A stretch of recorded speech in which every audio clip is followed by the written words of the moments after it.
두 번째 코너 김은지 인터뷰입니다.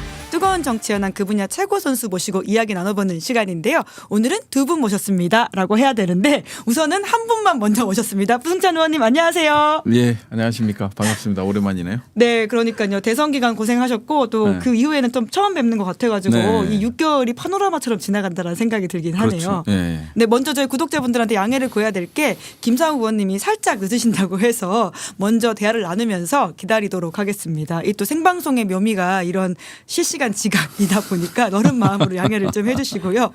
다음부터 부르지 마요. 뭐 시간도 못 지키는데. 우리 부승찬 의원님만 하시는 것도 괜찮을 것 같다는 생각이 드는데 뭘 불러요. 김상욱 의원님이 당을 옮기고 나서 네. 잘 지내고 케미가 좋은 분으로서 부승찬 의원님을 이야기를 하시는 거예요. 네. 그래서 오늘 같이 저희가 모셨는데 원래 인연이 좀 있으신가요?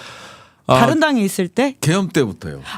이 또 계엄에 꼽힌 사랑이 예, 박주민 의원님만이 아니시군요. 해제 요구 결의안 12월 3일에서 4일 그 사이 밤. 대단하더라고요. 그 용기가. 김상욱에 대해서. 네, 누구나 함부로 할 수 없는 그런 용기. 그게 너무 대단해서 혼자 투쟁할 때 제가 항상 가서 격려해주고 그랬었죠. 그리고 이제 뭐 저희 방으로 놀러 온다고 해도 했는데 혹시 이게 약간 국민의힘이 싫어하는 캐릭터잖아요, 제가. 부승찬 의원님 국민의힘이 싫어하는 캐릭터세요? 그렇죠. 예. 뭐 이제 그 본회의장에서 이제 친한 국민의힘 의원들 만나면 막 저보고 막 뭐라 그러고. 친한 척하지 말라고. 뭐 그런 의원들도 카메라 있고. 앞에서는 이제 그만하라고 그러고 막 이런 의원들이 많았어요. 그러다 보니까 김상욱 의원이 또 이제 부승찬 의원실 놀러 오고 이러면 아니, 본인은 외롭잖아요. 거기서 완전히 고립되다시피 하다 보니까 외로우니까. 그래서 저희 방도 왔다 가고 제가 이제 그 방 가서 서로 왔다 갔다 하시면서 이런 저런 위로를 얘기도 쌓고. 하고 뭐 그런 사이였는데 뭐 탈당은 예전에 비쳤어요. 자기 이제 약간 신념 같은 거, 가치 같은 거 이거를 국민의힘에서 받아들이지 못한다면 자기는 이제 미련 없이 떠날 것이다. 뭐 이런 얘기가 있었는데 아마 대선이 다가오고 결국은 정당이라는 게 그런 거잖아요. 정당에서 어떤 대표를 선출하고 그 대표를 위해서 국회의원들은 열심히 또 뛰는 거잖아요. 그래서 이제 여야가 바뀌고 뭐 이런 드라마틱한 일들이 벌어지는데 그런 과정 속에서 이제 상당히 개혁을 요구했었죠. 뭐 대선 후보와 관련된 개혁부터 시작을 해서 대선 후보가 지켜야 될 가치라든지 이번 계엄에 대한 평가라든지 이런 것들을 속속들이 얘기해 주기를 국민의힘에다 요구도 하고 막 이랬던 것 같아요. 그런데 결국 그렇지 못하다 보니까 국회의원으로서 지지 후보가 없는 의원이라는 건 있을 수 없잖아요. 정치하는 사람으로서는. 예, 그러다 보니까 이제 전격적으로 탈당을 결심했고 그러면서 이제 저한테는 뭐 언론에도 나왔습니다마는 이준석 의원하고 이제 이재명 당시 이제 대선 후보를 만나보고 나서 결정하겠다 뭐 이런 표현은 썼는데 뭐 그 표현이 맞는 건 아니고요. 실질적으로 이재명 후보의 정책이라든지 이런 것들이 오히려 보수의 가치를 보호하는 그런 정책들이 좀 많다 보니까 그리고 이제 국민에 대한 국민 권력에 대한 존중이라든지 뭐 이런 것들이 좀 많다 보니까 사실은 뭐 제가 봤을 땐 이준석은 핑계였던 것 같고 뭐 이준석은 배울 게 없잖아요. 배울 것도 없고 지킬 가치도 없고 그냥 입으로만 정치를 해왔던 사람이고 서사가 없잖아요. 예. 김상욱 의원만 하더라도 뭐 어찌됐든 얘기가 들어오시면 됩니다. 막 디스를 하고 있었는데. 형님 그러면 안 돼. 사랑해요. 땀을 엄청 흘리시네요. 의원님 잠깐 앉아서 숨을 고르시면 됩니다. 괜찮습니다. 바로 저희 생방송 중이어가지고. 반갑습니다. 김상욱 의원님이 지금 보좌진들이 다 나가시면서 새로운 수행을 못 구하셔가지고 요새 대중교통을 이용하시면서 다니고 있습니다. 그래서 지금 지하철을 타고 오다 보니까 좀 시간을 잘못 계산하셔가지고 늦었다고 하시는데요. 사실 시간을 잘못 계산한 게 아니고요. 내렸는데 엄한 데로 가고 있었어요. 길이 복잡하더라고요. 그리고 또 오다가 교통사고가 날 뻔했는데. 지하철 타셨는데 교통사고. 횡단보도에서 저 말고 다른 아이가 갑자기 건너는 거예요. 그래서 안 돼 하고 뛰어들었다가 일단 수습하고 오느라 조금 더 걸렸습니다. 예, 죄송합니다. 예, 저희보다 뭐 구독자분들한테 양해를 구하시면 반갑습니다. 예, 될 것 같습니다. 예, 김상욱 의원님 방송을 안 해. 고생을 많이 하셨고 살짝 물 드시면서 저희가 부승찬 의원님이 어떻게 김상욱 의원님과 인연이 생기셨는지 제가 여쭤봤는데 저 승찬 의원님 좋아하는 거 어떻게 아셨어요? 본인이 말씀하셨어요 저한테. 예, 여튼 계엄이 참 많은 걸 바꿔놨구나라고 하는 생각을 다시금 또 부승찬 의원님과 남자끼리 만났는데 그냥 빨리 들어보이세요, 형님. 짠. 이 방송을 안 해. 큰일 났네 이거. 밀리겠는 걸. 예, 두 분 좋은 케미 오늘도 좀 빛내주시면 될 것 같고요. 에어컨을 조금 더 세게 틀어주시면 김사욱 의원님이 땀을 뻘뻘 흘리면서 뛰어들어오셔가지고 오늘 날씨가 특히 습해서 약간만 더 부탁드린다라는 말씀을 드리겠습니다. 예, 정말 고생이 많으십니다. 예, 열심히. 근데 지하철에서 뛰어오신 게 티가 나요. 막 뛰었는데요. 예. 이제 잘못해서 일로 왔다가 또 절로 왔다 뛰어갔는데 시민들이 박수 쳐주셨어요. 알아보시고. 아니 너무 열심히 뛰니까 달리기 선수인 줄 아셨나 봐요. 네, 부승찬 의원님, 김상욱 의원님 잘 챙겨주세요라는 이야기도 나오고 있는 중인데 제가 챙김을 받아야 돼요. 그럼 좀 챙겨주세요. 나 신입사원인데. 난 형님 태극기다. 난 태극기도 없어. 좀 태극기가 왜 없지? 자, 줘야 있지. 신입사원이라니까. 얼른 속보부터 이야기를 해볼까요? 김건희 씨가 서울 아산병원으로 입원했다라고 하는 소식이 막 들어왔는데요. CBS 노컷 뉴스에서 나왔고. 그 중요한 뉴스예요? 이게 가지는 함의가 무엇인지 많은 분들이 좀 궁금해하실 것 같은데 김건희 씨가 수사를 앞두고 있는데 전형적으로 수사를 앞둔 피의자들이 병원에 입원하는 경우가 많지 않습니까? 그래서 이것도 그러한 상황인지에 대한 의심을 좀 사고 있는 것 같습니다. 저는 우리가 너무 많은 불필요한 관심을 주는 거는 도리어 전략에 말려드는 것이지 않을까라는 생각도 해봐서요. 무시할 건 무시해도 되지 않을까요? 김건희 씨 입원 소식은 무시해도 된다. 굉장히 심플하게 정리해 주시니까 오히려 감명하네요. 네, 병원에 가든 어디 가든 수사 받아야죠. 그러니까 지금 그런데 저런 꼼수를 염두에 두고 있는 행보라고 봐야 될까요? 삼특검이 이제 출범을 했으니까요. 자꾸 저 말 많이 해요. 죄송해요. 아니 뭐 자꾸 여론 조성하려고 하는 거 아니겠어요? 이제 그 윤석열이 했던 것처럼 996 단결해서 나를 지켜라 이거 지금 하고 싶어서 자꾸 저러는 거라서 우리가 자꾸 주목해 줄수록 진짜 무슨 일이 있는 것처럼 되지 않을까요? 저는 잘못한 것에 따른 대가는 치르셨으면 하는 바람입니다. 네. 정정당당하게 우리 비겁하게 사는 거 싫어하잖아요. 네, 두 분 다 오로지 전공법으로 사시는 분들이니까 거기에 대해서는 명확하게 가진 게 말씀을 없어서 해주셨으니까. 그래요? 가진 게 없어서. 가진 거 많지 않습니까? 뭐가 있어요? 가진 게. 뭐 있지? 부자인데. 뭔 부자예요? 아니 재산 신고는 저보다 많이 했던데 우리 김상욱 의원. 아니 김건희 씨 이야기였어요. 두 분 다 가진 게 없어서 정정당당하게 앞으로만 나간다. 앞에 디스 들어온다. 형님 그 유능함의 표현을 해주시면 안 돼요? 그렇지. 변호사가 돈 못 벌면 그것도 무능한 거지. 또 여기서 대치기 들어오네. 참. 네. 오늘 두 분의 케미는 좀 독특하다는 생각이 듭니다. 근데 승찬이 형이요. 부승찬 의원님. 부승찬 의원님께서 되게 용감하세요. 군인 출신이지 않으십니까? 근데 일반 군인 출신들하고 달리 되게 용감하세요. 저는요. 저는 군인 출신이라는 거에 대한 상당히 출신이지, 기분 나쁨이 있어요. 근데 일반 군인분들이 그럼 속상해할 수도 있으니까. 그게 아니라. 일반 군인과 다르게라고 하시면 약간. 제가 지금 흥분했어요. 죄송합니다. 말 실수가 있었는데. 살짝만 조절해야 되나? 이렇게 해야 되나? 승찬 의원님께서. 훨씬 낫습니다. 승찬 의원님께서 되게 용감하세요. 왜냐면 방송에 최선을 다하기 위해서 지금 땀 흘리면서도 지금 싸우는 것 같아요. 근데 김사욱 의원님 제 생각에 약간 자켓을 벗으셔도 될 것 같아요. 저한테 왜 그러세요? 저한테 왜 그러세요? 왜 자꾸 벗기려고 하세요? 안 돼요. 방송 이상하게 진행하지 마시고요. 자. 근데 진짜 용감하세요. 어떤 편책 썼잖아.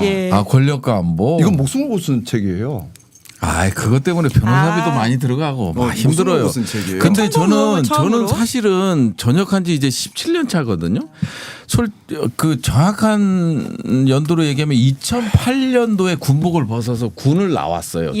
제대는 2010년 2월 28일 날 했는데 2009년 되는 해에 바로 나왔거든요. 그러니까 2008년까지 군복을 입고 있었으니까 일반 병장이랑 제대한 거랑 똑같죠. 그리고 사회생활이 더 많아요.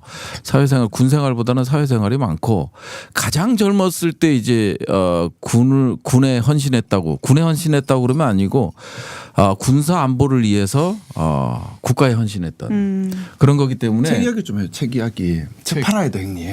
책 많이 팔렸어요. 더 팔아야 돼. 아니 권력과 안보 그쪽은 엄청 팔렸습니다. 예. 아니 뭐 많이 팔리진 않아서 변호사비 내고 나니까 뭐 남는 것도 없던데 또 인쇄 들어갈 수 있도록 해줘야 돼요. 예. 지금 아니 다른 거 쓰고 있어요. 다른 거 쓰고 있기 다른 때문에. 책을 기대해 그 책 달라. 얘기부터 해줘요. 아니, 목숨 뭐 걸고 쓴 책인데. 아니 뭐 목숨 걸었다기보다는 뭐 천공 건드렸고 김건희 건드렸고 뭐 그것도 김건희 정권 같은 초기에. 경우는 그렇죠. 바로 정권 초기니까 예. 김건희는 이제 학위와 관련된 걸 건드렸고 윤석열 건드렸고 하다 보니까 진짜 5군데에서 완전 세게 들어왔었죠. 네, 그 출판사 대표인 조성식 그렇죠. 거기도 대표가 압수수색을 받았으니까 저희 방송 나와서 이야기를 많이 하시긴 하셨습니다. 군사 기밀을 예. 팔아먹은 산죄. 예. 저는 팔아먹은 죄. 뭐 이걸로 많이 당했죠. 되게 용감하신 분이에요. 제가 정권 초기에 대통령한테 야 그러면서 바로 야 한 거예요 그냥. 또 그 모습이 인상 깊어서 또 국회의원으로서 두 분이 이제 활약하게 되신 게 아닐까라는 생각이 들긴 합니다. 부승찬 의원님을 좋아해요. 저는 뭐 비겁하지 않은 남자. 아니 오래된 과거고 그리고 김상욱 의원은 그 조직에서 예. 국회의원이라는 조직에서 거기서 얼마나 힘들었겠어요. 그 고립감이라는 게 저희는 뭐 형사적인 거였지만 저도 형사적인 게 여러 개지. 자, 용감한 두 좀 남자의 얘기하는데 좀 서로 가만히. 케미 오늘 좀 독특한 케미를 자랑하시는 것 같은데 아니 진짜 예. 가진 게 없어서 그런 것 같아요. 가진 게 둘 없어서? 다. 예. 그러니까 이제 가장 소중한 게 제 자신밖에 없고 김상욱 의원 자신밖에 없기 때문에 그걸 내던질 수 있는 거고요. 오. 뒤에 뭐 가진 게 많았으면 뭐 했겠어요. 저는 노코멘트 하랍니다. 자, 얼른 현안으로 넘어가 보시도록 하죠. 가지고 많으면서 또 두 분의 케미 이야기를 오래 한 것 같으니까 네. 이제 김용현 전 장관과 삼특검 이야기로 좀 넘어가 보면 어떨까라는 생각이 듭니다. 우리 부승찬 의원님 전공이십니다. 아니요, 전공 아닌데 뭐. 근데 내란 국조특위도 했고. 그러니까요. 그걸로 또 그다음에 일약 국방부 스타가 현안질의도 되셨죠. 했고. 예. 실질적으로 김용현 장관한테 이제 개헌과 관련된 질의도 했었고. 그럼요. 뭐 이렇기 때문에 김용현을 제가 이제 책에 쓴 거는 뭐냐면 이 사람은 권력을 사유할 수 있는 한이 많은 남자라고 썼거든요. 예. 책에. 근데 그대로 되더라고요. 그러니까 박근혜 때는 박근혜 정부에서는 이제 국정농단이잖아요. 예. 그러니까 사익을 추구했던 거고. 근데 윤석열 정권의 차이점은 이제 권력을 사유한 그런 차이가 있었고 그게 이제 김용현이 원래 제가 알아왔던 거와 너무나 동일했고 책의 내용과 너무나 같았기 때문에 놀라지도 않았죠. 네, 지금 오늘 화제가 된 것은 김용현 전 장관이 오히려 보석을 거부하고 있는 모양새인 건데 도통 이 속내는 무엇인지를 좀 해설해 주시자면요. 제가 변호사 출신이니까 예. 자 보통 6개월 구속 기간 만기 신급별로 6개월이거든요. 근데 만기가 다 돼 가면 법원에서 관행적으로 보석을 해요. 이유는 그냥 6개월 돼서 풀어져 버리면 조건 없이 풀어줘야 되잖아요. 근데 보석은 조건을 붙일 수가 있어요. 예. 어디 벗어나지 마라 등등등등. 누굴 만나지 마라. 그래서 조건도 붙일 수 있고 또 법원의 권위를 조금 더 세우는 방법이기도 하고. 근데 김용현 입장에서는 법원의 권위를 세우기도 싫고 조건을 붙이기도 싫겠죠. 좀 있으면 어차피 풀려나니까. 열흘 있으면 풀려나죠. 그러니까는 보석 필요 없다. 그냥 나는 당당하게 나오겠다 이런 6개월 건데. 후, 예. 그렇죠. 근데 이게 문제가 도대체 재판을 왜 이렇게 6개월 뒤에 풀어줘야 되는 거 판사님 누구보다 알잖아요. 그러면 보통 이렇게 저도 변호사 해봤지만은 구속기간 6개월 안에 재판 선고를 못해서 풀어주는 경우 잘 없어요. 예. 잘 있는 경우가 아니에요. 그 정도 어려운 재판입니까? 사실 그러니까 속도를 낼 수 있었을 것 같은데. 그래서 보통 보면 한 달, 두 달 구속 사건을 일단 빨리 하고요. 예. 빨리 하고 이제 기간이 늘어지기 시작하잖아요. 그럼 집중 심리를 합니다. 풀어주면 안 되니까. 네. 그래서 경우에 따라 일주일에 한 번, 두 번 일주일에 두 번, 세 번 하는 경우도 있어요. 막 땡겨서 하거든요. 예. 일주일에 한 번씩 재판을 열어요. 그래서 구속 기간 만료되기 전에 풀어주는 불상사가 없도록 하고 이렇게 구속기간이 완료됨이 다가옴에 따라서 보석을 하거나 풀어주는 것은 극히 이례적인 경우인데 예. 근데 우리 존경하는 판사님께서 그걸 계산을 못 하셨을까? 나는 이해가 안 돼. 아니 일을 시간으로도 계산하는데 그걸 계산 못할 리는 그러니까 없죠. 재판 일정을 보면요 매주 하지 않았어요. 그렇죠. 심지어 좀 쉬었던 때가 있습니다. 이걸 왜 매주 안 해요? 난 예. 그래서 그게 이해가 안 돼요. 예. 그러니까 이게 지금 도리어 모르는 국민들 보시기에는 괜히 오해가 일어날까 봐 걱정이에요. 그거 봐라 잘못 없잖아 풀려났잖아 말 나올까 봐. 예. 난 그 걱정입니다. 잘못 없는 게 아니라 재판이 불필요하게 지연돼서 나오면 안 되는 사람이 나오고 있는 건데. 그렇네요. 나를 시간수로 세시는 분인데 이걸 몰랐을 리가 없다라고 하는 그 지적에 따갑습니다. 이게 뭐 언론에 나온 것도 그렇고 다 추정이긴 합니다만은 지판사님께서 존경하는 지판사님께서 뭐가 구린데가 있어서 이러는지는 잘 모르겠어요. 나 진짜 이해가 안 돼요. 이해가 도저히 안 되는. 이거 잘 없는 일이에요. 예. 제가 사건 진짜 많이 했거든요. 예. 근데 이런 경우 저는 한 번도 없었어요. 그러니까 지금 줄줄이 지금 김용년만이 아니라 이진우, 여인영, 박한수, 문상호까지 줄줄이 이제 나올 상황이라고 네. 하는 것인데 네. 통상은 검찰이 이럴 땐 또 추가 기소를 하기도 할 텐데 법원도 법원인데 검찰은 왜 그럴까에 대한 질문도 생기는 것 같거든요. 사실 추가 기소는 사실 검찰 입장에서는 신중할 수도 있겠죠. 왜냐하면 괜히 별건 기소라는 또 뭐 공격을 받을 수도 있고 예. 또 충분히 조사가 안 되는데 기소가 얘기 나올 수도 있고 이런저런 부담이 있을 수 있어요. 저는 근데 본질적으로는 재판이 왜 이렇게 지연됐지? 예, 저는 그렇죠. 이걸 이 왜 이렇게 의문을 속도가 풀 수가 안 없어요. 날까? 왜 이렇게 속도가 안 나? 예. 그러니까 상식적으로 판사님이시면 자 우리 김지연 김은지거든요. 김은지 판사님이 왜 뛰어오신다고 지금. 네, 우리 김은지 존경하는 김은지 판사님 3달 후에 풀어줘야 됩니다 하고 법원 사무관이 보고를 하면 비우지 마세요. 머리 나쁠 수도 있지. 자, 제가 언제 그랬어요. 이렇게 보고를 하면 존경하는 김은지 판사님 어떻게 재판하실 거예요?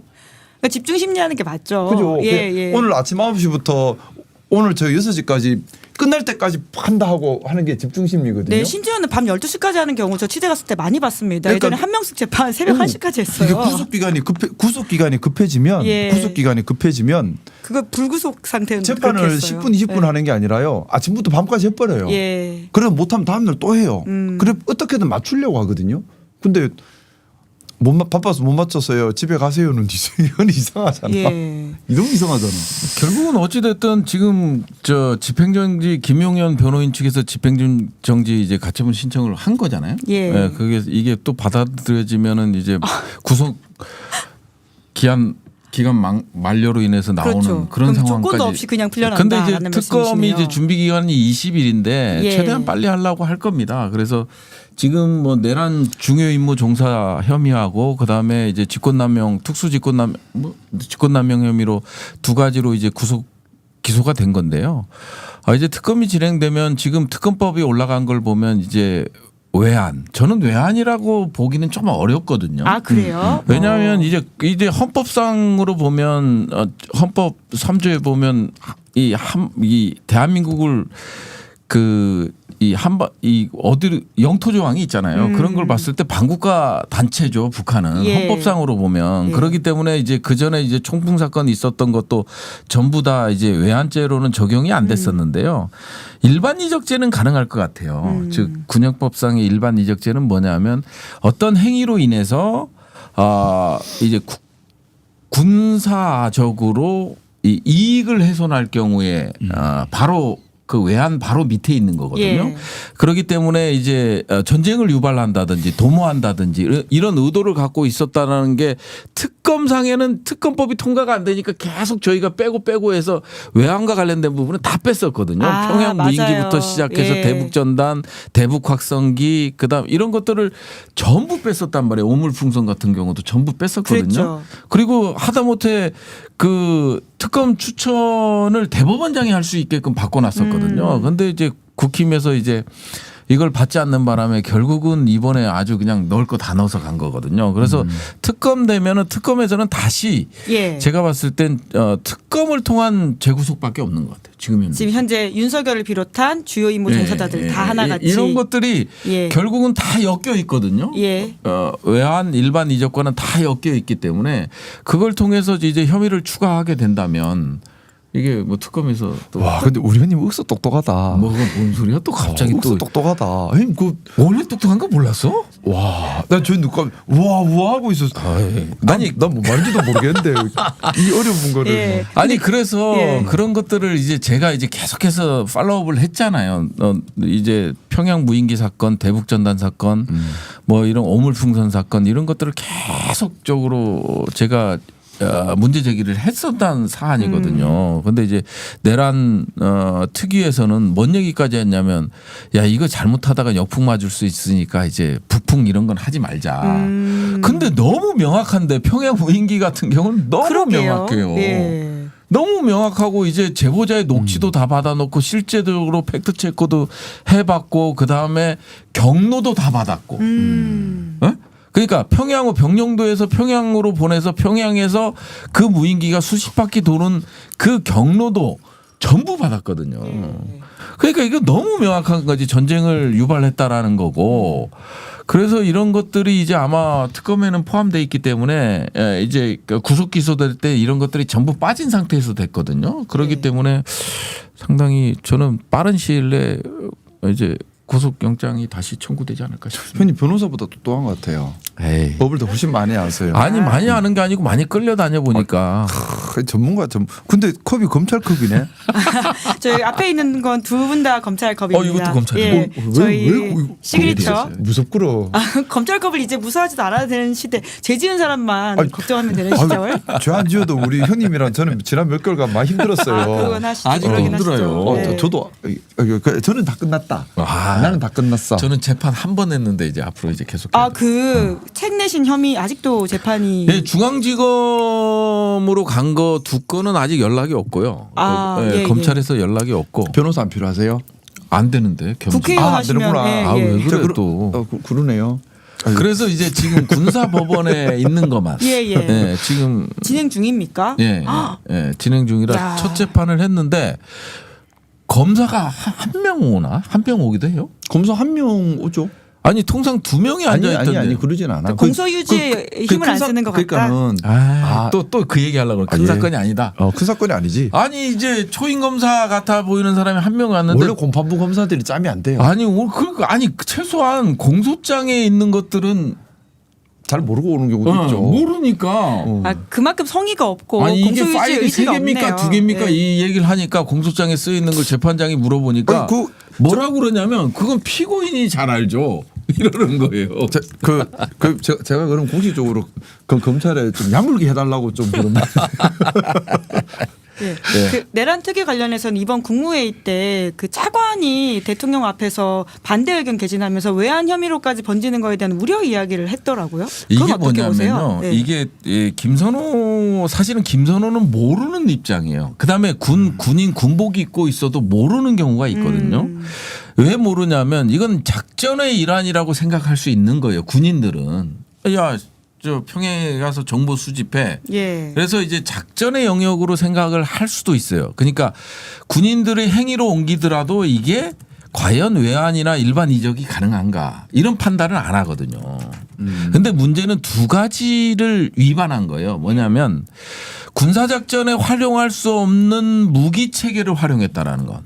그건 뭐 방위사업법부터 시작을 해서 전력 획득과 관련된 모든 관련법을 위반하는 거거든요. 그래서 군사작전에 활용하기 위해서는 절차가 있어요. 법 절차가. 이거를 준수하지 않아서 중국산 항전 장비가 탑재된 그리고 정상적인 전투용으로 쓸 수 있느냐 없느냐를 판정을 받지 않는 무인기를 보낸 거거든요. 이게 하나가 있고요. 일반 이적제에 적용될 수 있는 게. 그다음에 또 하나는 뭐냐면 지휘계통을 거치지 않는 거.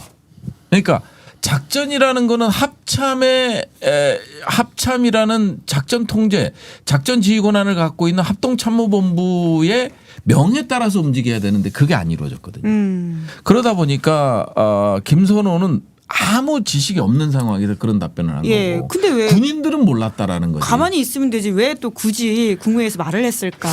김선호 차관도 어찌 보면 이 내란의 이 뭐랄까 동조라고 하긴 뭐하지만 이 두려워서 가만히 있었던 사람 아니에요. 그러니까 이제 김선호 차관도 결국 조사 대상은 될 거예요. 이게 사안이 커지는 것을 본인도 원치 않는다. 특검에서는 조사 대상이 될 수밖에 없습니다.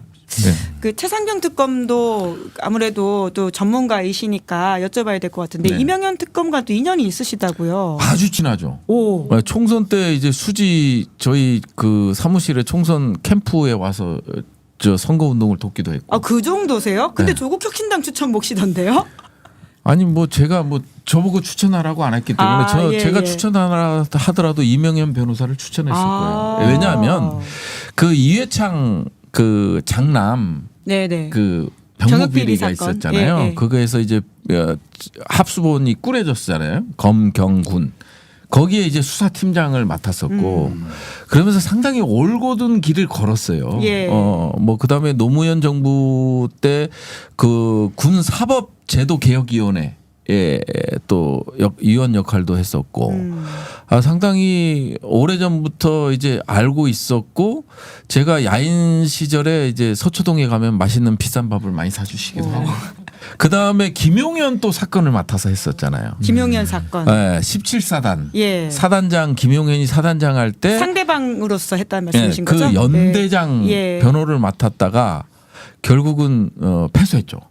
패소했는데 그때 당시에 이제 군사법원에서 해서 이제 패소를 하게 됐는데 군사법원에 이제 군사법원장이 지금 법무관리관이에요. 그래서 아마 그 보훈 때문에 그 국방부 법무관리관이 김용현이 또 픽업해서 온 게 아닌가 하는 얘기도 들릴 정도로 예. 그때 이제 김용현하고 각을 세웠었고 그리고 이번에 최혜병 사건은 결국은 군의 어떤 지휘 체계라든지 뭐 시스템을 확실히 이해하는 사람 아니면요 일반인이 오면 무슨 얘기를 해도 못 알아들어요.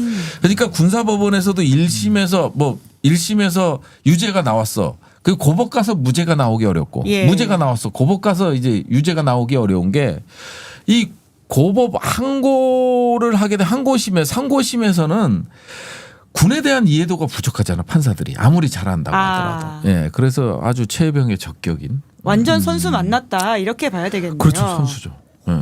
최상병 사건이 아무래도 이제까지 공수처가 진행해 왔던 것도 꽤 있어서 가장 먼저 성과를 내지 않을까라는 기대감이 좀 너무 생기긴 이제 합니다. 연루된 사람들이 지금 국민의힘 잘 아시겠지만 국회의원이었던 그 임종득 국회의원인 임종득이 2차장 하면서 실질적으로 이제 통화 안보실에 있었으니까 통화한 예. 내역도 나왔고 그때 8월 2일 날인가 통화한 내역들도 나오고 지금 전부 영전에서 잘 됐거든요. 거기 관련자들이. 최상병 사건도 그냥 윤석열만이 아니라 국민의힘까지 영향을 미칠 수 있는 사건이다. 그렇죠. 이렇게 그다음에 보시는 이제 건가요? 임성근 구하기에 나섰던 게 누구냐? 예. 대통령이 누구를 이 장군들이 400여 명이 되는데 투스타를 알기는 정말 어렵거든요. 네, 사성 장군 정도만 이제 뭐 이 사람 어떠냐 저 사람 어떠냐 하면서 이제 말이 오가니까 사성 장군 정도는 8분밖에 안 계시니까 예. 포스타가 알 수는 있어도 뭐 삼성 장군부터는 뭐 군단장 사령관 뭐 어마어마하게 많으니까 알 수가 없어요. 그러면 임성근은 구하기를 하고 대통령이 경로하고 800에 7070으로 전화가 오고 이런 것들은 이제 앞으로 밝혀져야 될 부분이거든요. 그래서 윤석열도 몰랐을 건데 저는 그냥 추정입니다만은 저는 이종호하고 관련이 있다고 보여져요. 결국은 블랙펄 인베스트먼트 전 대표였던 김건희 씨 관련자. 예, 김건희하고 직접적으로 컨택을 했고 예. 그럼으로써 이제 임성근 구하기가 윤석열을 통해서 나온 게 아닌가 그렇게 네. 보여지는 거죠. 예. 그러니까 이게 전반적인 상황이라고 하는 게 윤석열 김건희만이 아니라 보수 세력 전반이 다칠 수 있다라고 하는 공포가 있는 상황인 것 같은데 그래서 국민의힘에서는 이번에 3특검 관련해서는 정치보복이다 이렇게 이야기를 하잖아요. 김성우 의원님은 어떻게 보십니까? 정치 보복이 아니지 않나요, 당연히? 근데 왜 그런 이야기를 한다고 보세요, 그러면? 위험하니까 본인들이. 정말 그렇지. 다칠 가능성이 있다. 네, 저는 이제 특검이 본격화되면 국민의힘 의원분들 중에 많이 불안하신 분들이 적은 수가 아닐 것 같습니다. 오, 그래요? 네, 그러다 보니까 뭐 더 본인 일이니까 더 적극적으로 막으려고 하는 것이고 그리고 지금 사실 특검 왜 이렇게 크게 하냐 하는데 세 개가 뭉쳤으니까 커질 수밖에 없죠. 원래는 따로따로 해야 되는 건데 세 개를 한꺼번에 갈 수밖에 없고 더 미룰 수도 없는 것이고 그리고 우리 뭐 예전에 뭐 그런 문제들이 없게 하기 위해서 기간 제한도 분명히 뒀지 않습니까? 170일 안에 다 끝내겠다. 기간을 뒀고 또 뭐 재판하는 것도 기간 제한이 있고 이걸 더 미룰 수 있는 일도 아니고요. 근데 국민의힘 입장에서는 뭐 정치 보복이다라고 물타기, 흙탕물 만들기를 할 수밖에 없는 상황인 것 같은데 명명백백하게 밝혀졌으면 좋겠습니다. 너무 많이 나왔어요. 국민의힘과 관련돼서 너무 이제, 많아요, 진짜. 김건희 특검과 이제 내란 특검을 합치면 당장에 예. 이제 추경호 전 당시 원내대표? 예. 원내대표 같은 경우 너무 눈에 보이는 그런 내란 옹호 뭐 그다음에 해제 결의에 대한 방해 뭐 이런 것들이 이루어졌잖아요. 실질적으로 나타나는 게 윤석열 대통령과 통화한 거, 그 다음에 이제 의원총회 뭐 잘 아시겠지만 의원총회 장소를 여러 번 문자를 통해서 옮긴 것부터 시작을 해서 이런 것들이 그 다음에 이제 우원식 국회의장한테 이 시간을 30분만 더 달라고 한 거 뭐 이런 것들이 전반적으로 다 이제 내란. 그다음에 이제 김건희 특검에서는 다 들어가 있잖아요. 명태균부터 시작해서 다 들어가 있기 때문에 거기 관련자들이 엄청 많죠. 엄청 많기 때문에 그 사람들 다 물론 뭐 추경호 전 원내대표 같은 경우에는 그런 것이 아니라 다른 일로 통화를 했다는 취지로 해명을 하고 있긴 합니다. 저도 그렇게 얘기를 할 것 같아요.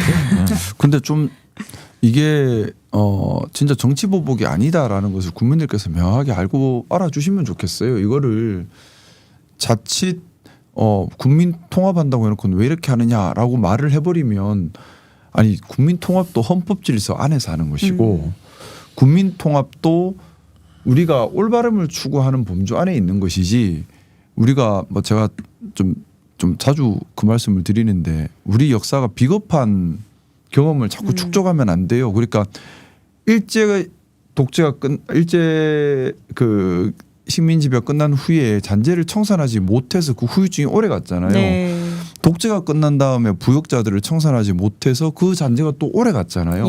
그래서 이거는 반헌법, 반국민, 반국가, 반보수, 반진보 모든 거에 다 반자 들어갈 수밖에 없는 일들을 했어요. 그럼 이거는 정리하고 가야지 국민의힘도 제대로 갈 수 있는 거 아닌가 생각합니다. 네, 내란 이제 혐의가 특히나 드러날 경우에는 정당 해산 위험까지도 있다 이렇게 보는 사람들도 있고 심지어 홍준표 전 시장 같은 경우에는 그런 이야기를 아주 자주 하고 있거든요. 그 부분은 어떻게 김상우 의원님은 보세요? 저는 상당히 위험한 부분이 있죠. 정당 해산에 저는 법률가로서 보시기에 실질적인 걸 봐야 되는 거잖아요. 예. 지금 국민의힘에서 하는 얘기는 그거죠. 비상계엄 해제에 한동훈 전 대표 등이 나섰으니까 18명 위원 정당이 아니다라고 주장하는데 과연 그럴까요라는 의문은 저는 들어요. 왜냐하면 소수가 동참했다고 해서 본질이 괜찮아지는 것도 아닐 뿐더러 뭐 한동훈 전 대표는 결국에는 그래서 쫓겨났잖아요. 왜 비상계엄 푸는데 동참했냐 해서 쫓겨났어요. 그러면 실질로 놓고 보면 현재까지의 국민의힘은 12.3 내란의 동조, 옹호 경우에 따라서는 사전 모의에 가담했을 수도 있다는 지금 의심을 받고 있는 상황이잖아요. 예. 그러면 법리적으로는 위헌정당이 될 가능성이 저는 매우 높다고 보는데 근데 이제 만약 위헌정당 판단을 했을 때 초래되는 사회적 혼란이 있으니까 우리가 조심스러운 것이고 법만 놓고 본다면 저는 상당히 높은 개연성으로 의율될 수 있다고 보고 있습니다. 이 법률가로서도 김상우 의원님이 해주시는 말씀이니까 더 귀담아 듣게 되는 게 있는 것 같은데 오늘 또 원내대표 선거가 있었는데 이 원내대표 선거는 어떻게 해설해야 된다고 보시는지 국민의힘에 계셨었으니까. 저는 이렇게 될 줄 알았어요. 아주 심플하게 말씀하시네요. 알았어요. 모두가 알고 있었다. 네, 다들 알았죠. 뭐 이걸 뭐 이현승 뭐 이렇게 잠깐 막판에 뛰어들긴 했지만 전부 송원석으로 이제. 근데 국민의힘 이제 더 이상 선수가 안 남아 있는데 나올 사람 다 나온 것 같아 이제. 그래요? 그래도 이제 결국은 이제 이로써 또 내란 정당 친윤 절연이 안 되는구나 하는 걸 벗어나지를 못하는 거죠. 그러니까 제가 여러 차례 말씀드렸지만은 국민의힘의 주류의 특징이 있어요. 근데 어쨌든 그 주류는 자나깨나 당권을 놓아서는 안 된다에 집중을 하고 있기 때문에 거기 너무 주류고 너무 다수예요. 극복할 수가 없어요. 아이고. 네. 도착했는데. 길안내 종료. 아까 길안내 켜놓고 막 쫓아가지고. 저희 뭐 조금만 더 해도 괜찮으실까요? 저는 시간 한 많아요. 5분 20분 정도? 시간 되게 많아요. 의원님도 시간 괜찮으신가요? 늦게 오셔서 조금만 더 바빠요. 이야기 나누시는 나 걸로. 오늘 저녁 약속. 이제 아니 이거 왔는데 동생 밥도 안 사주고? 자, 그 이야기 조금 이따 하시고. 나는 저녁 약속을 펴놓고 왔는데. 자, 김상우 의원님 마저 이야기를 좀 나눠보시면. 마음 상했어요. 저희 구독자분들 보고 계시니까 조금만 힘내서 이야기를 해주시면. 자, 아니 그 바뀐 정당에서 원내대표 선거를 겪으셨잖아요. 데뷔해 보니까 어떠십니까? 지난주에 이제 김병기 원내대표가 당선이 됐는데.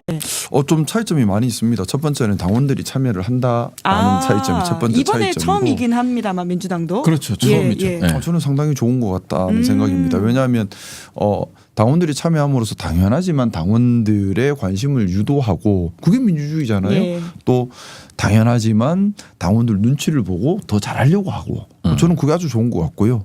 또 하나는 그 원내대표 선출은 본질적으로 또 국회의원들 사이에 이루어지는 비중이 클 수밖에 없지 않습니까? 그래서 국민의힘 같은 경우는 약간 그전에 당연한 거겠지만 야합이 뒤에서 많이 이루어지고 이미 답정해놓고 움직이는 경향이 강해요. 그래서 오늘도 결과를 이미 알고 계셨다 네, 이런 말씀이신가요? 그게 강한데 예. 물론 민주당도 그럴 수밖에 없겠죠. 일부는. 하지만 국민의힘보다는 훨씬 더 좀 정책 대결 형태로 해서 마지막까지 설득하려고 애를 쓴다는 것이고 또 놀란 것은 후보자 한 분 한 분이 의원님 한 분 한 분을 설득하기 위해서 애를 진짜 많이 써요. 국민의힘은 의원 한 명 한 명 설득하려고는 안 해요. 그보다 이제 이쪽 파벌을 이끌고 있는 사람을 만나서 어떻게든 크게 정리를 하려 하는데 그게 아니라 의원님 한 분 한 분 또 한 분 한 분의 지역구의 현안들까지도 다 관심 갖고 소통을 하는 그런 정성 어린 부분이 참 좋다. 그래서 기본적으로 더 국민들을 향해 있구나. 또 원내대표가 군림하는 자리가 아니라 국회의원들과 당원들과 국민들을 모시려고 하는 그런 마음으로 나섰구나 하는 느낌을 좀 받아서 좋았습니다. 예, 댓글창에 김상욱 의원님 밥 사드리겠다라고 하는 이야기가 쇄도하고 있습니다. 주소 알려주세요. 우리 김은지 기자님도 사주세요. 네, 지금. 김상욱 의원님의 이 바뀌어가지고 새롭게 체험하는 이야기에 대해서는 많은 분들이 또 관심을 가지고 있는 것 같아서 끝으로는 그 질문을 드려야 될 것 같은데 부산에 가셔가지고 또 이렇게 당원들 만나셨던 게 되게 화제의 장면이더라고요. 네, 행복했습니다. 예, 늘 이제 메고 다니시는 그 가방 그리고는 그날은 또 독특하게 좀 의상에 신경을 쓰셔가지고 많은 분들이 화제라고 이야기를 하던데. 야. 그날 뭐 이렇게 특별하게 저런 차림을 신경 쓰신 이유가 있으십니까? 예? 부끄럽네요. 네, 저희가 프로포터에는 지금 보여드리고 있고 곧 아마 네. 예, 보여질 것 같은데. 예. 참 부끄럽습니다. 예. 저는 그렇게 생각합니다. 시민들께서 정치하는 사람들을 어렵게 생각 안 하셨으면 좋겠어요. 그래서 그냥, 저런 차림을. 저는 좀 정말 어렵게 생각 안 하셨으면 좋겠고 예. 편하게 생각하시면서 소통을 했으면 좋겠다는 생각이었습니다. 그래서 부산이고 광안리잖아요. 그래서 친구 컨셉으로 해서 영화 친구 컨셉으로 해서 갔다가 과하다 이거. 저 언제예요? 네, 며칠 안 됐어요. 원래는 단추 하나 더 풀었는데 나도 모르게 부끄러워서 연맥이 되더라고요. 그래가지고 이제 근데 좀 정말 제가 아까 국민의힘 민주당 얘기를 했잖아요. 예. 아무래도 국민의힘에서 정치하는 분들은 약간 좀 국회의원의 권위 이런 것들을 많이 좀 중요하게 생각하는 것 같아요. 근데 모르겠습니다. 권위라는 것이 과연 국민들께 도움이 되는 말인가? 저는 아니라고 생각해요. 권위라는 거는 결국은 위에서 밑으로 내리는 것이고 달리 말하면 시민들의 목소리를 제대로 듣지 못하고 반영하지 못하는 거거든요. 뭐 저는 생각하기에 뭐 당연한 말이지만 정치한다는 사람들은 시민들을 받들고 우리가 더 밑에서 받드는 모양이어야 되고 더 귀 기울여야 된다고 생각합니다. 시민들 속으로 더 들어와야 되고 시민들께서 웃을 수 있다면 망가져도 된다고 생각해요. 더 편하게 얘기를 들을 수 있고 더 편하게 말씀하실 수 있는 그런 분위기를 만들고 싶었습니다. 네. 사진을 궁금해하시는 분들이 많으셔가지고요. 저희가 아마 조금 있다가 넣어드리는 들어갔다라고 이야기를 합니다. 다들 궁금해하셔가지고. 저건 다시 봐도 부끄럽다. 괜찮은데. 예, 구승찬 의원님도 마무리 말씀으로 오늘 이렇게 정신없이 이야기를 좀 나누다 보니까 시간이 훌쩍 가버린 것 같은데 좀 준비해 오셨던 말씀이 있으셨는데 못했던 이야기가 있으신지. 저는 오자마자 가라고 그래요. 좀 더 해요. 구승찬 의원님 가셔야 된다고 아니 괜찮아요. 한 10분 정도로. 괜찮으세요? 예. 잘했죠. 아니 저 가더라도 뭐 할 수 있잖아요. 안 돼. 의원님 계셔야 돼요. 아니 지금 뭐 또 어디 가려고 그 소개할 주제들은 다 해야 되는 거 아니에요? 예, 그럼요. 사실 준비한 민주당의 8월 2일 당대표 선거도 여쭤봐야 되고. 예, 그래 여쭤보세요. 예, 그리고는 지금 또 앞으로 새로운 원내대표가 단이 어떤 식의 이제 당을 이끌지에 대해서도 여쭤보고 싶었는데요. 그러면 우선 당 분위기는 좀 어떻습니까? 지금 정청래 의원은 출마 선언을 한 바가 있고요. 아마 박찬대 전 원내대표는 출마할 것이다라는 관측이 높은 것 같은데 이제 8월 2일에 당대표 선거 구도를 좀 보신다면 전당대회 한다고 그랬고요. 세팅이 됐고 일단은 뭐 2파전이 되겠죠. 박찬대 전 원내대표하고 이제 정청래 전 법사위원장의 2파전이 저는 될 거라고 봐요. 예. 왜 그러냐면 뭐 주변에 얘기를 많이 듣고 있다. 박찬대 전 원내대표가 한 얘기는 뭐냐면 일단 결심해놓고 정말 이렇게 맞나 뭐 이렇게 의견을 묻는 게 아닐까. 예. 그래서 그냥 그리고 사실은 약간 이 전당대회가 축제로 승화되기 위해서는 좀 세신 분들이 나와서 이게 붐을 일으켜 줘야 돼요. 예. 그래서 그만큼 정치에 관심을 갖게끔 해야 되는데 당연히 정청래가 될 거야. 뭐 정청래 위원장이 될 거야. 그래 보면 맥이 빠지고 관심도도 떨어지고 그러다 보면 이분의 어떤 철학이라든지 당대표를 하면서 뭘 할지에 대한 아무래도 이게 관심을 가져줘야 되잖아요. 예. 여당의 대표니까. 그런 것들이 이제 박찬대랑 이제 이인이 맞붙는다면 예. 2파전이 된다 하면 아무래도 국민적 관심을 많이 받을 거고요. 이 레이스는 나름 누가 될지 모르는 치열한 선거가 될 거다 이런 말씀이신 저는 거네요. 상당히 치열할 것 같아요. 예. 예, 그거는 뭐냐면 이제 이 정청래 의원의 장점과 박찬대 의원의 장점이 두 개가 합쳐지면 완전히 그냥 이 로버트 태권브이가 나오는데 그게 합쳐지지는 않거든요. 각자의 장점들을 어떻게 살려내느냐. 예. 이것도 좀 포인트고 그다음에 이제 대통령실과 뭐 한 몸이 되겠다 뭐 이런 표현들은 다 쓰고 계시지만 사실상은 한 몸이 될 수가 없거든요. 네, 사실상은 한 몸이 될 수 없고 여당은 또 여당대로 요구하는 게 있을 거고 그러면 정책에 이제 클릭이 이루어지는 거거든요. 이게 당정 관계잖아요. 그런 것들을 이제 해나가는 입장에서 봤을 때 본인들의 어떤 리더십이 전혀 다르기 때문에 좀 재밌는 게 될 것 같아요. 예. 그럼 저는 부승찬 의원님께 궁금한 게 있습니다. 뭐요? 저 신입사원이라서 잘 몰라서요. 의원님 누구 뽑으실 거예요? 벌써? 너무 놀라시죠. 아직 후보가 결정이 안 됐기 때문에 이제 결정되고. 아니 두 분 나오신다면서요. 누구 뽑으실 거예요? 둘 다 친해서 고민 좀 해요.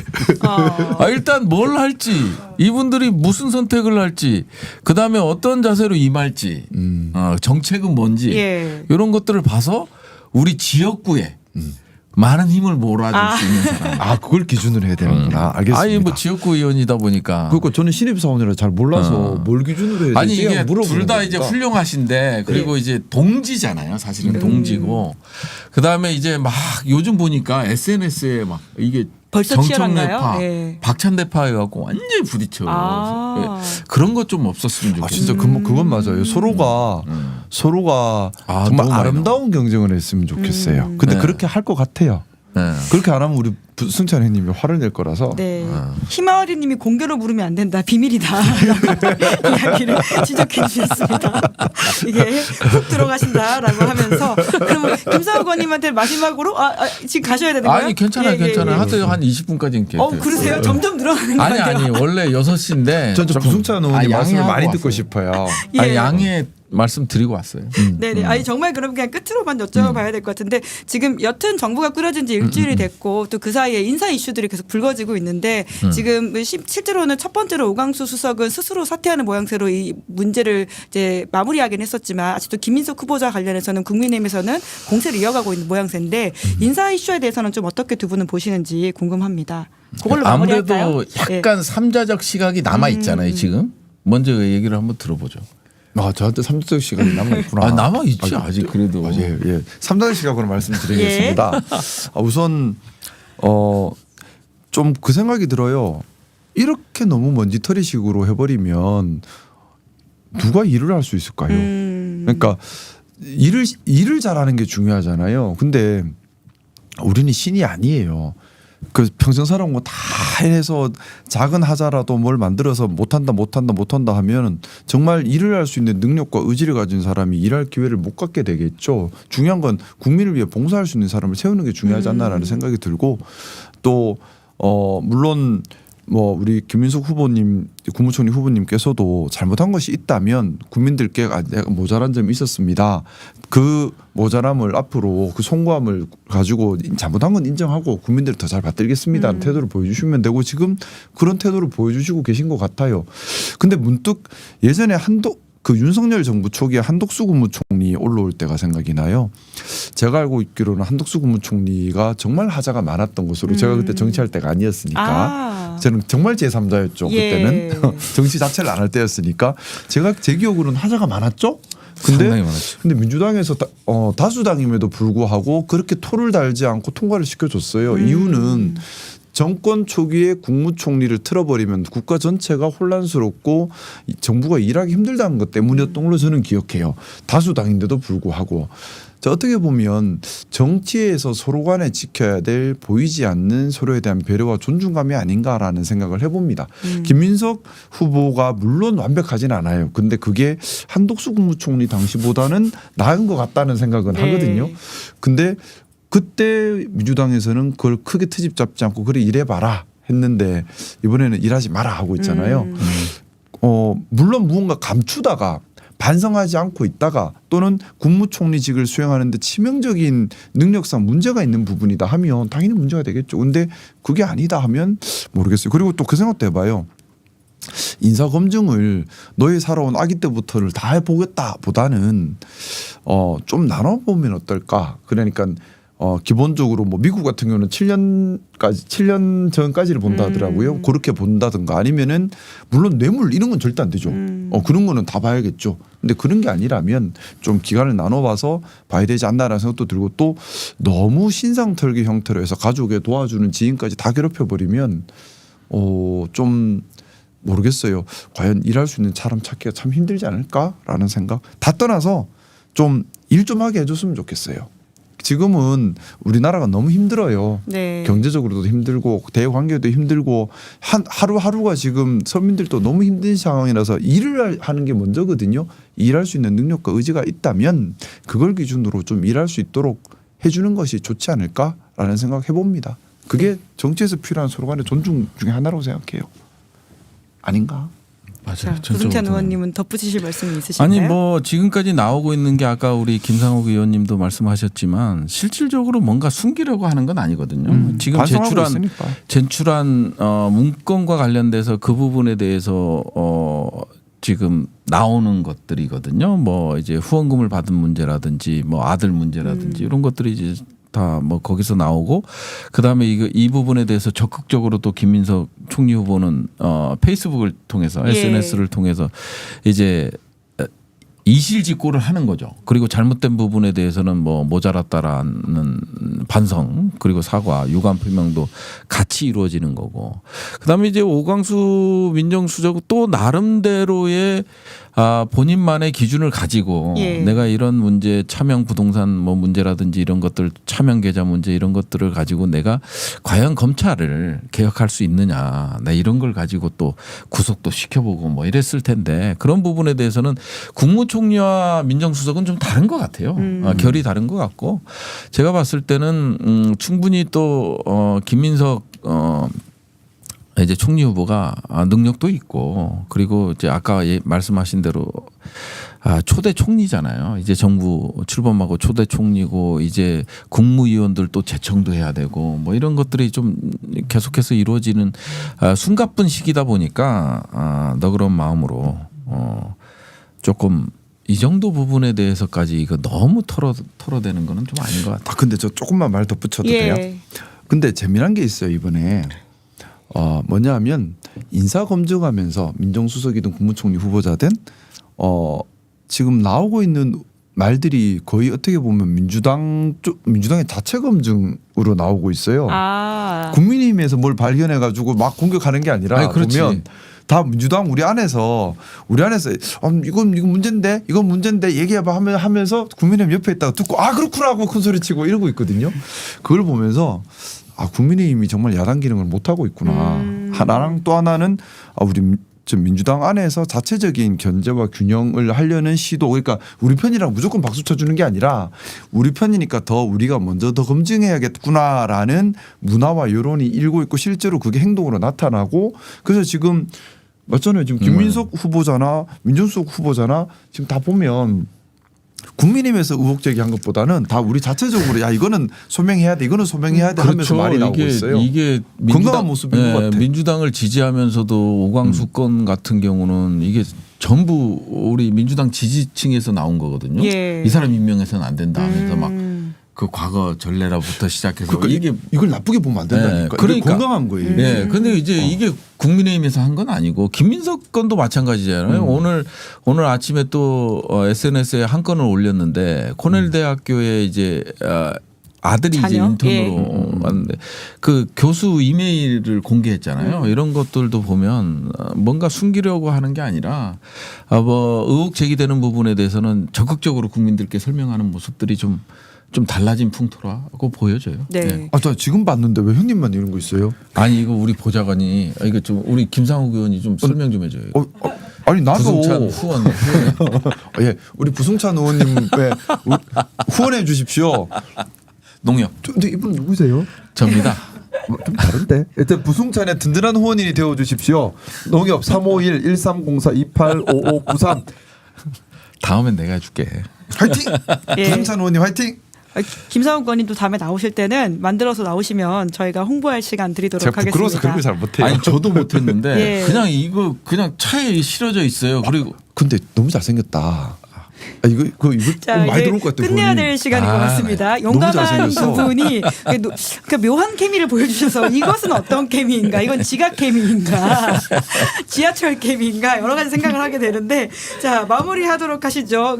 용감한 두 분과 또 이제 새로운 이야기를 나눠보는 시간을 기약하도록 하고요. 오늘은 여기까지 하겠습니다. 두 분 수고 많으셨습니다. 네, 고맙습니다. 감사합니다. 네, 저는 방송 마치기 전에 광고 안내하겠습니다. 여러분들은 보험을 어떻게 가입하셨나요? 대부분의 보험은 전문 설계사가 아닌 가족이나 친척 등을 통해서 묻지마식으로 가입하시는 분들 많으실 겁니다.